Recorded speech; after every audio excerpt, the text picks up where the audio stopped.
Hay un momento en la vida en el que seguir hablando ya no suma, solo desgasta. Un momento en el que explicar quién eres y lo que mereces se convierte en una forma silenciosa de perderte. Y ahí aparece una decisión incómoda, pero profundamente inteligente: irte sin ruido, porque cuando alguien necesita demasiadas explicaciones para valorarte, en realidad ya decidió no hacerlo. La psicología humana es clara: lo que siempre está disponible deja de apreciarse. Y tú no viniste a ser algo que se da por hecho, viniste a ser alguien que se elige, incluso cuando eso implica irse en silencio. Hay algo que cuesta mucho aceptar, y es que irte no siempre es un acto de cobardía. Muchas veces es el acto más alto de valentía. Nos han enseñado que marcharse es rendirse, que quedarse es resistir, que aguantar es tener carácter, pero la realidad es mucho más profunda.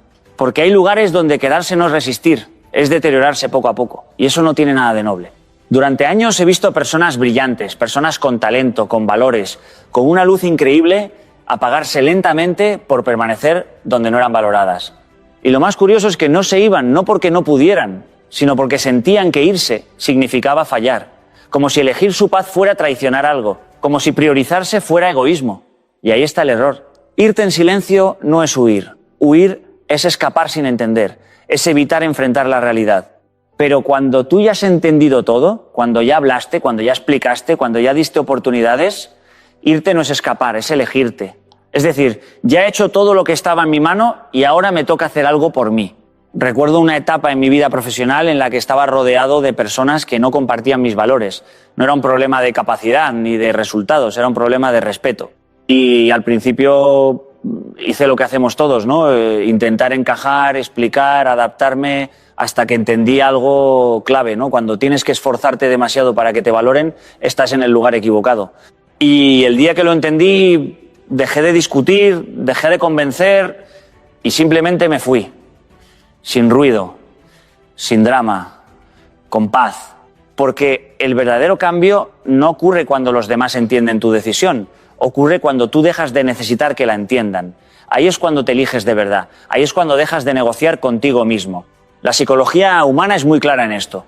Cuanto más te justificas, más dudas generas. Cuanto más explicas, más abres la puerta a que te cuestionen. Pero cuando actúas desde la calma, desde la certeza, sin necesidad de convencer a nadie, proyectas algo muy poderoso: coherencia. Y no hay nada más atractivo, más sólido y más respetable que una persona coherente consigo misma. Irte en silencio es un acto de madurez. Es entender que no todo merece una conversación final, que no todo necesita un cierre perfecto, que hay capítulos que simplemente se terminan cuando decides dejar de leerlos, y eso no te hace débil, te hace inteligente. Porque al final la vida no va de aguantar, va de elegir bien dónde te quedas. Y a veces la mejor forma de avanzar es tener el valor de levantarte, sin hacer ruido, y elegirte. Hay una trampa silenciosa en la que casi todos caemos alguna vez: empezar a explicar nuestro valor como si fuera algo que necesita ser demostrado, como si tuviéramos que presentar argumentos, dar razones, justificar por qué merecemos respeto, atención o cariño. Y lo hacemos con buena intención, pensando que si nos explicamos mejor, si nos comunicamos mejor, finalmente lo entenderán. Pero no funciona así. Cuando alguien no te valora, no es porque no lo hayas explicado bien, es porque no quiere verlo. Y esto, aunque duele, también libera, porque te das cuenta de que no es un problema de comunicación, es un problema de percepción y de interés. Y ahí es donde entra una idea clave que cambia todo. Tu valor no se negocia ni se explica. He visto a personas extraordinarias desgastarse intentando convencer a otros de lo que valen. Profesionales brillantes, justificando su trabajo constantemente, parejas dando explicaciones interminables sobre por qué merecen respeto, amigos tratando de demostrar que son leales, y en ese proceso, poco a poco, pierden algo mucho más importante que la aprobación externa, ¿no? Pierden su propia certeza interna. Recuerdo una conversación con un directivo que estaba completamente agotado. Me decía: siento que tengo que demostrar cada día que soy válido. Y le pregunté algo muy simple: ¿y cuándo decides tú que ya lo eres? Se quedó en silencio, porque ahí está la clave. Si tu valor depende de que otros lo validen, siempre estarás en deuda emocional. Siempre estarás intentando alcanzar una aprobación que no controlas. La psicología humana tiene algo curioso. Cuando percibimos que alguien está intentando convencernos de su valor, automáticamente lo cuestionamos más. Pero cuando alguien actúa desde la certeza, sin necesidad de justificarse, genera respeto. No porque diga que vale, sino porque lo transmite. Y esto no significa arrogancia ni soberbia, significa coherencia. Significa saber quién eres, qué aportas y qué mereces, sin necesidad de ponerlo en debate. Porque en el momento en que entras a negociar tu valor, ya estás perdiendo. Estás aceptando que hay una discusión posible sobre algo que debería ser incuestionable. En mi vida he aprendido que las personas que realmente te valoran no necesitan grandes explicaciones. Lo ven en cómo eres, en cómo actúas, en cómo tratas a los demás. Y quienes no lo ven, aunque les des 1000 argumentos, seguirán sin verlo. Entonces, ¿para qué desgastarte? Hay una diferencia enorme entre comunicar y justificar. Comunicar es sano, es necesario, pero justificarte constantemente es una señal de que estás en un entorno donde no te están reconociendo. Y ahí es donde debes hacer una pausa y preguntarte, ¿de verdad quiero estar en un lugar donde tengo que convencer a otros de mi valor? Porque al final el respeto propio empieza cuando dejas de discutir lo que mereces, cuando entiendes que no necesitas pruebas adicionales, que no necesitas convencer, que no necesitas negociar, simplemente necesitas actuar en coherencia con lo que ya sabes de ti. Y cuando llegas a ese punto, algo cambia. Dejas de perseguir validación y empiezas a traer respeto. Dejas de explicar y empiezas a decidir. Dejas de negociar y empiezas a elegirte. Hay algo que muchas personas no entienden hasta que lo viven. No es solo importante que te vayas, es cómo te vas. Porque la forma en la que cierras una etapa no solo habla de tu pasado, define directamente tu futuro. Y aquí es donde entra un concepto que repito constantemente. La actitud lo cambia todo. Puedes irte desde el resentimiento, desde la rabia, desde la necesidad de demostrar que tenías razón, o puedes irte desde la calma, desde la dignidad, desde la certeza. Y aunque desde fuera parezcan dos decisiones similares, internamente son mundos completamente distintos. Una te deja atrapado emocionalmente en lo que ya pasó, la otra te libera para lo que viene. He visto personas marcharse de trabajos, de relaciones, de proyectos, llevándose una carga emocional enorme. Se van, pero no se sueltan. Siguen hablando del tema, siguen reviviendo lo que ocurrió, siguen necesitando que alguien valide su versión, y eso tiene un coste muy alto, porque aunque físicamente ya no estén allí, mentalmente siguen atrapados. Recuerdo una etapa en la que tuve que cerrar un proyecto importante. Había invertido tiempo, ilusión, energía, y no salió como esperaba. Tenía dos opciones: salir señalando culpables, justificándome, explicando todo lo que había pasado, o salir en silencio, con respeto, agradeciendo lo aprendido y mirando hacia adelante. Y elegí lo segundo, no porque fuera fácil, sino porque entendí algo clave. Lo que me llevo de una experiencia no es lo que me pasó, es la actitud con la que la cierro. La psicología humana es muy clara en esto.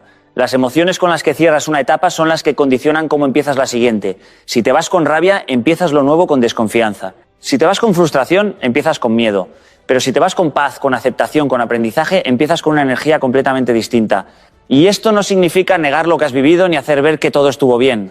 Significa no permitir que eso defina tu estado emocional futuro. Significa que, aunque no hayas controlado lo que pasó, sí puedes controlar cómo decides salir de ahí. Hay una frase que me gusta mucho: no puedes evitar que te hagan daño, pero sí puedes evitar quedarte a vivir en ese daño. Y la forma en la que te vas determina exactamente eso. Si te llevas el dolor como identidad o si lo transformas en aprendizaje. Además, la manera en la que te vas también deja huella en los demás, no por lo que dices, sino por lo que transmites. Cuando alguien se va con serenidad, con respeto, sin necesidad de hacer ruido, deja una impresión mucho más poderosa que cualquier discurso, porque demuestra control, demuestra madurez, demuestra seguridad, y eso, aunque no lo parezca, abre puertas, porque las personas recuerdan cómo las hiciste sentir, pero también cómo gestionaste los momentos difíciles, y ahí es donde realmente se mide el carácter. Al final todos tenemos que irnos de lugares, de etapas, de situaciones. Es parte natural de la vida. Pero lo que marca la diferencia no es la decisión de irte, es la actitud con la que lo haces. Porque puedes irte rompiendo todo a tu paso o puedes irte construyendo lo que viene. Y esa elección, aunque parezca pequeña, define completamente tu futuro. Hay una idea muy extendida que nos ha hecho mucho daño. Creer que quien más habla es quien más fuerza tiene. Que defenderse constantemente, argumentar, responder a todo, es señal de carácter. Y sin embargo, con el tiempo te das cuenta de algo mucho más profundo. El verdadero poder muchas veces está en lo que decides no decir. El silencio incomoda, porque no da pistas, porque no entra en el juego, porque no se deja arrastrar. Y precisamente por eso es tan poderoso. Porque cuando tú eliges callar en lugar de reaccionar, estás demostrando algo que pocas personas dominan: control emocional. He visto muchas situaciones donde una persona intenta provocar, cuestionar o incluso manipular esperando una reacción. Porque cuando reaccionas, entras en su terreno. Cuando explicas de más, te expones. Cuando te justificas, das espacio a que te debatan. Pero cuando eliges el silencio, rompes completamente esa dinámica. Es como si el juego dejara de tener reglas. Recuerdo una vez en una reunión complicada, donde alguien cuestionaba constantemente mi trabajo. No era una crítica constructiva, era una búsqueda de desgaste. Podía haber respondido a cada comentario, haber defendido cada punto, haber entrado en esa dinámica, pero decidí algo diferente. Escuché, asentí y cuando terminé, simplemente seguí con lo importante. Sin confrontar, sin justificarme, sin engancharme. Y ocurrió algo curioso. La otra persona se quedó sin espacio, porque sin reacción no hay conflicto. La psicología humana funciona así.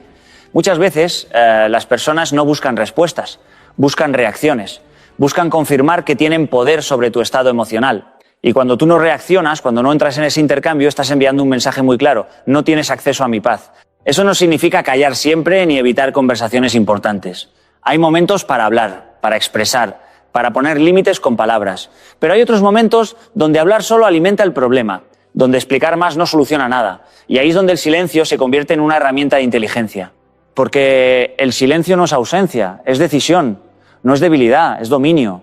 Es elegir no desgastarte, no perder energía en algo que no lo merece. Es entender que no todas las batallas necesitan ser peleadas y que muchas se ganan simplemente no participando. Además, el silencio tiene algo que las palabras no tienen: impacto.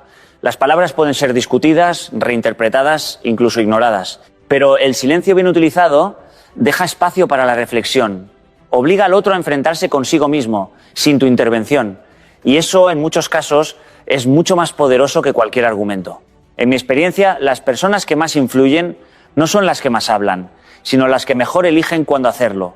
Las que no sienten la necesidad de responder a todo. Las que no buscan tener siempre la última palabra, porque su seguridad no depende de ganar una conversación. Y cuando aplicas esto al momento de irte, cobra aún más sentido, porque irte en silencio no es desaparecer sin más. Es una declaración firme, sin necesidad de palabras. Es decir, he entendido lo suficiente como para no tener que explicar nada más. Y ahí es donde el silencio deja de ser vacío y se convierte en poder. Hay una forma de perderse en la vida que no es brusca, no es evidente, no es dramática, es silenciosa. Y precisamente por eso es tan peligrosa. No te pierdes de golpe, no hay un momento claro en el que todo cambia, ¿no? Te pierdes poco a poco, día a día, en pequeñas decisiones que parecen seguras, pero que en realidad están guiadas por el miedo. El miedo es un gran maestro de disfraz. Te hace creer que quedarse es estabilidad, que aguantar es madurez, que no moverse es prudencia. Y sí, a corto plazo puede darte una sensación de seguridad, pero a largo plazo te cobra un precio muy alto, te reduce. He visto muchas personas quedarse en lugares donde no eran felices, no porque no supieran que algo no iba bien, sino porque el miedo a lo desconocido era más fuerte que el deseo de cambiar. Miedo a empezar de nuevo, miedo a equivocarse otra vez, miedo a no encontrar algo mejor. Y ese miedo poco a poco va construyendo una vida más pequeña de lo que realmente podrían vivir. Recuerdo conversaciones con personas que llevaban años en trabajos que no les llenaban, y cuando les preguntabas por qué no se movían, la respuesta no era falta de capacidad ni falta de oportunidades, era miedo. Miedo a perder lo poco que tenían, miedo a arriesgar lo conocido por algo incierto. Y lo curioso es que ese algo conocido ya les estaba haciendo daño, pero el miedo lo maquillaba como seguridad. La psicología humana tiene una tendencia muy clara: preferimos un dolor conocido antes que una posibilidad incierta de bienestar. Porque lo conocido da sensación de control, aunque sea un control falso. Pero ese control es lo que te atrapa. Y mientras lo llamas estabilidad, en realidad estás renunciando a posibilidades. He aprendido algo con los años. El miedo nunca se va del todo. Siempre aparece cuando vas a tomar decisiones importantes. Pero no está ahí para detenerte, está ahí para ser gestionado. El problema no es sentir miedo. El problema es obedecerlo siempre. Cuando te quedas por miedo, empiezas a adaptarte a lo que no te hace bien. Primero lo justificas, luego lo normalizas y al final lo aceptas como si fuera lo único posible. Y ahí es donde empieza la pérdida más grave. Dejas de imaginar una vida diferente y cuando dejas de imaginar algo mejor, dejas de buscarlo. Y cuando dejas de buscarlo, te instalas en una versión reducida de ti mismo.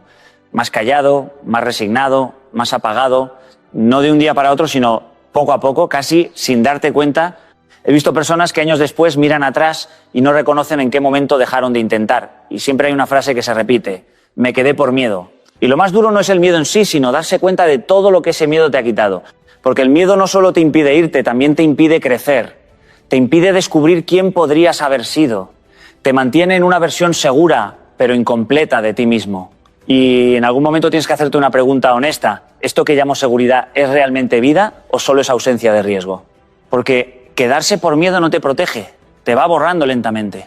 Hay una confusión muy común que afecta profundamente a la forma en la que nos relacionamos con los demás y sobre todo con nosotros mismos. Es la idea de que ser leal significa aguantarlo todo, permanecer pase lo que pase, sacrificarse sin medida. Y con el tiempo esa idea se convierte en una carga silenciosa que va desgastando a las personas más nobles, a las más comprometidas, a las que más valoran los vínculos. Pero hay una diferencia enorme entre lealtad y autosacrificio. La lealtad es un valor precioso, significa compromiso, respeto, presencia, coherencia, pero el autosacrificio sin límites deja de ser virtud cuando empieza a destruirte, porque una cosa es estar para los demás y otra muy distinta es desaparecer de ti mismo para poder estar. He visto muchas personas quedarse en situaciones que les hacían daño porque creían que irse era traicionar, en trabajos donde no eran respetados, en relaciones donde no eran valorados, en entornos donde su bienestar no importaba, y aguantaban no porque no supieran que algo no iba bien, sino porque confundían quedarse con ser leales, como si marcharse fuera sinónimo de abandono moral. Recuerdo una conversación con alguien que llevaba años en una situación muy desgastante. Me decía, no puedo irme después de todo lo que han hecho por mí. Y en ese momento le pregunté algo muy simple. ¿Y tú cuánto te estás haciendo a ti mismo quedándote ahí? Se quedó en silencio, porque ahí está el punto ciego. Nos enseñan a mirar lo que damos a los demás, pero no lo que nos estamos quitando a nosotros mismos. La lealtad sana nace desde el equilibrio. Es estar, aportar, cuidar, sostener, pero sin desaparecer. El autosacrificio, en cambio, es una forma de renuncia constante a uno mismo. Es ir cediendo pequeños espacios de dignidad, de bienestar, de energía, hasta que un día te das cuenta de que has dejado de ser una prioridad en tu propia vida. Y la psicología humana tiene una dinámica interesante. Cuanto más das sin límite, más se da por hecho lo que haces, no porque los demás sean malos, sino porque el sistema se adapta. Lo extraordinario se vuelve normal cuando no hay límites, y lo que no tiene límites acaba perdiendo valor, incluso sin intención. He visto personas extremadamente leales sufrir precisamente por no saber poner un límite a tiempo. Personas que creían que decir basta era ser desleal, cuando en realidad era un acto de respeto propio.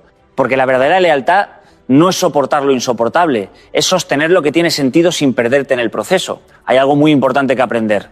No eres más leal por aguantar más. No eres más valioso por sacrificarte hasta desaparecer. La lealtad auténtica no te pide que te rompas, te pide que seas coherente. Y llega un punto en el que tienes que preguntarte con honestidad, ¿esto que estoy llamando lealtad me está acercando a una vida mejor o me está alejando de mí mismo? Porque cuando la lealtad te cuesta tu identidad, tu paz y tu dignidad, deja de ser virtud y empieza a ser olvido de ti mismo, la culpa es una de las emociones más sofisticadas y al mismo tiempo más engañosas que experimentamos como seres humanos. Porque no siempre aparece cuando hacemos algo realmente incorrecto, sino muchas veces cuando simplemente intentamos hacer algo correcto para nosotros mismos. Y ahí es donde se convierte en una trampa emocional muy peligrosa. La culpa tiene una habilidad extraordinaria, se disfraza de conciencia, de responsabilidad, incluso de bondad. Te hace creer que si te sientes mal por irte, por poner un límite, por decir basta, entonces estás haciendo algo equivocado. Y esa interpretación es la que mantiene a muchísimas personas atrapadas en situaciones que ya no les hacen bien. He visto a lo largo del tiempo cómo personas inteligentes, con valores sólidos, con una gran sensibilidad hacia los demás, quedan paralizadas por la culpa. Personas que saben perfectamente que deberían cambiar de entorno, de trabajo, de relación o de dinámica, pero no lo hacen porque sienten que estarían fallando a alguien, como si protegerse fuera una forma de traición. Recuerdo una conversación con alguien que me decía, me siento mal por querer irme después de todo lo que han hecho por mí. Y ahí está la trampa. Porque la culpa no te deja ver el equilibrio real de la situación. Te hace mirar solo una parte, lo que has recibido o lo que crees que debes devolver, pero ignora completamente lo que estás perdiendo tú en el proceso. La psicología humana tiene algo curioso. Somos más sensibles al daño que podemos causar que al daño que estamos recibiendo. Es decir, sentimos más culpa por alejarnos que por quedarnos en algo que nos hace daño. Y eso crea un desequilibrio interno que puede durar años. He aprendido que la culpa no siempre es una señal de que estás haciendo algo mal. A veces es simplemente una señal de que estás rompiendo una expectativa externa. Y no todas las expectativas externas son justas ni saludables. Muchas veces son cadenas invisibles que nos mantienen donde no deberíamos estar. Cuando empiezas a entender esto, algo cambia dentro de ti. Empiezas a distinguir entre culpa real y culpa aprendida. La culpa real aparece cuando haces daño a alguien de forma consciente e injustificada. La culpa aprendida aparece cuando priorizas tu bienestar después de años de priorizar a otros. Y aquí está la clave. No puedes construir una vida plena si cada decisión importante la tomas desde la culpa. Porque la culpa no busca tu bienestar, busca mantenerte en lo conocido, aunque lo conocido te esté desgastando. He visto personas que tras tomar decisiones difíciles, como irse de un entorno tóxico, me dicen semanas después, sigo sintiendo culpa, pero estoy en paz. Y ese contraste lo dice todo. La culpa puede quedarse un tiempo, pero la paz es la señal de que la decisión fue correcta. Porque si una decisión te devuelve energía, claridad y tranquilidad, aunque inicialmente te genere incomodidad emocional, probablemente no era culpa, era liberación disfrazada de miedo. Y llega un momento en el que tienes que aprender algo esencial. No todo lo que te hace sentir culpable merece ser evitado. A veces, precisamente, lo que más culpa te genera es lo que más necesitas hacer para respetarte a ti mismo. Y cuando entiendes eso, la culpa pierde su poder y empieza a aparecer algo mucho más importante: libertad. Hay algo que muchas personas descubren demasiado tarde, ¿no? Y es que no siempre lo que dices es lo que más impacto tiene, sino lo que haces cuando dejas de estar. Tu presencia puede ser ignorada, normalizada o incluso subestimada, pero tu ausencia nunca pasa desapercibida. Y ahí es donde aparece una de las formas de comunicación más potentes que existen: desaparecer sin ruido. Durante mucho tiempo creemos que explicar más, insistir más o justificar más hará que los demás nos entiendan mejor. Pero la realidad es que hay momentos en los que las palabras pierden fuerza y lo único que realmente revela la verdad es la ausencia. Porque cuando ya no estás, el sistema cambia, la dinámica cambia y lo que dabas por hecho empieza a notarse. He visto situaciones en las que una persona, después de mucho tiempo, sintiéndose poco valorada, decide marcharse sin grandes explicaciones. No hace discursos, no entra en confrontaciones, no busca aprobación, simplemente se va. Y lo interesante es lo que ocurre después. De repente aquello que parecía normal empieza a notarse como una pérdida. Recuerdo un caso muy claro de una persona que trabajaba en un entorno donde su esfuerzo era constante pero poco reconocido. Intentó hablar, explicar, mejorar la comunicación, hacer ajustes, pero nada cambiaba realmente. Hasta que un día decidió irse. Sin dramatismo, sin advertencias finales, simplemente tomó la decisión. Y lo curioso fue que después de su salida empezaron a darse cuenta de todo lo que hacía, no porque antes no fuera visible, sino porque su ausencia obligó a mirarlo. La psicología humana funciona de una forma muy sencilla. Tendemos a dar por hecho lo que tenemos. Nos acostumbramos a la presencia de las personas, a su esfuerzo, a su disponibilidad. Y cuando algo está siempre ahí, pierde parte de su valor percibido. Pero cuando desaparece, se activa una especie de contraste emocional que hace evidente su importancia. Y esto no solo ocurre en el ámbito laboral o profesional, ocurre en todas las relaciones humanas, en las familias, en las amistades, en las parejas. A veces alguien tiene que dejar de estar para que el otro entienda lo que realmente significaba su presencia. Y no porque la ausencia sea una estrategia, sino porque es una consecuencia natural de no haber sido valorado en su momento. He aprendido que intentar demostrar constantemente tu valor suele generar el efecto contrario. Pero cuando decides dejar de estar en un lugar donde no se reconoce tu valor, no necesitas seguir explicando nada.